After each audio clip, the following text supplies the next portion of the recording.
Air.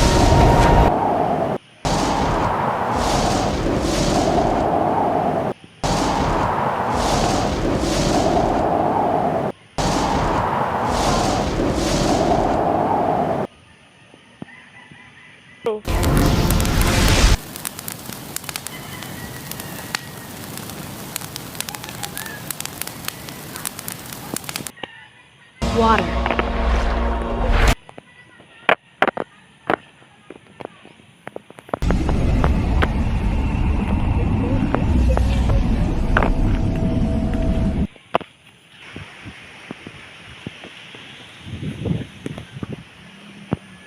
Wait!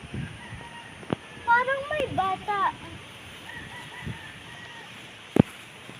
Parang may bata dyan. Ginagawa ba yun? Hello! Hello, ano pangalan mo? Hindi ko alam. Ikaw, anong pangalan mo? Irena or pwede mo ako tawaging Irena. Pwedeng Irana. Ikaw naman. Ang pangalan ko ay Fiera. May kapangyarihan ko ay hangin air. Ang Ikaw? kapangyarihan ko naman ay apoy. Ako ang taga-control ng mga apoy. Ikaw naman, ano pangalan mo? Ako, ang pangalan ko ay Winnie. Nanggaling yun sa pangalan. Yung pangalan ko ay nanggaling sa salitang water. W ang pinakang una nila kasi may kapangyarihan akong tubig. FW tsaka A, baka F, fire, W, water, A, air. Sila daw yung mga tatlong magkapatid. Wait. Wait, ibig sabihin, magkakapatid tayo? Di din natin siguro kung magkakapatid na tayo kasi hindi natin alam kung nasaan ang ating mga ina. Kasi nung bata ko, naaalala ko, bored ako sa palas. Nanay ko, napakidnap. Nasa castle siya nun.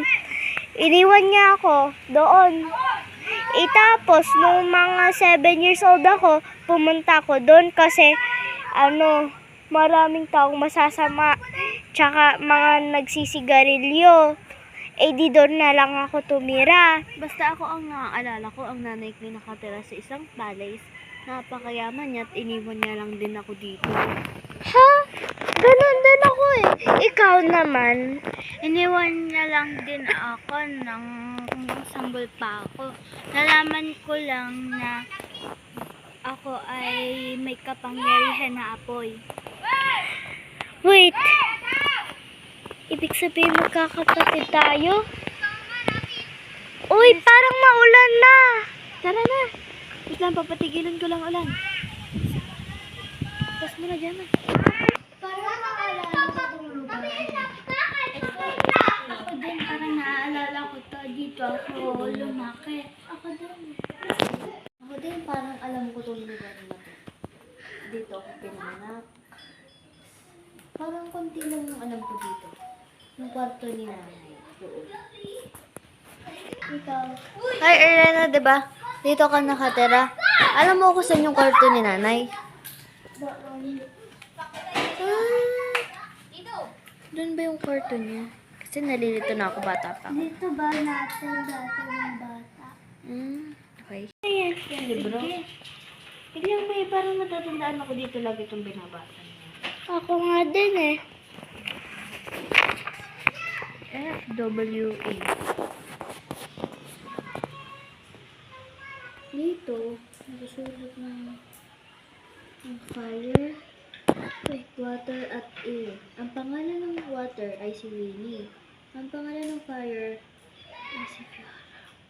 So, ang pangalan naman ng air ay si Irena. Yun ang tatlong magkakapatid. Tayo yun ah.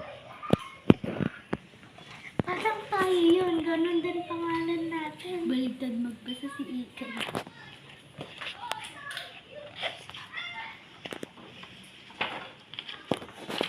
Natatandaan ko dito, itong water ang nagkocontrol ng tubig. Itong air nagkocontrol ng hangin.